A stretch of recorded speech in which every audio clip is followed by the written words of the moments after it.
बंगीय हिंदू महामंच ने बिरयानी के पैकेट को लेकर सिलीगुड़ी नगर निगम के सामने विक्षोभ प्रदर्शन किया। बिरयानी के मांस में कीड़ा मिलने के आरोप को केंद्र कर बुधवार को चंपासारी में उत्तेजना देखी गई थी। यह आरोप कॉलेज में पढ़ने वाली एक छात्रा ने लगाया था। उसने बताया कि चंपासारी की एक दुकान से बिरयानी खरीदकर वह घर जाती हैं और घर जाकर जब बिरयानी का पैकेट खोलती हैं तो उसमें कीड़े को चलते हुए देखती हैं।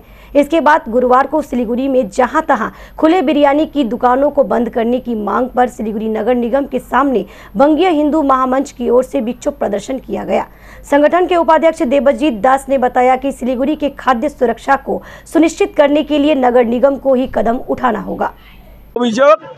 गत 2024 सालेर जुलाई मासे बंगीय हिंदू महामंच जेई स्मारकलिपि दिएछिलेन सिलीगुड़ी पौर कॉर्पोरेशन के सेई स्मारकलिपि निये उनी घुमिয়েছিলেন। সেই ফাইলের নিচে যেভাবে কাগজ পড়ে থাকে উনি কাগজটাকে পড়ে ফেলে রেখেছিলেন। উনি কোনোভাবেই শহরের ফুড সেফটি চেক করেননি। শহরের মানুষকে উনি মৃত্যুর দিকে ঠেলে দিচ্ছে। বারবার দেখতে পাচ্ছি বিরিয়ানির দোকানে পোকা, বিরিয়ানির মাংসের মধ্যে পোকা। আমাদের দাবি একটাই, শহরের মানুষ যাতে খেয়ে বেঁচে থাকতে পারে তার ব্যবস্থা উনি করুক।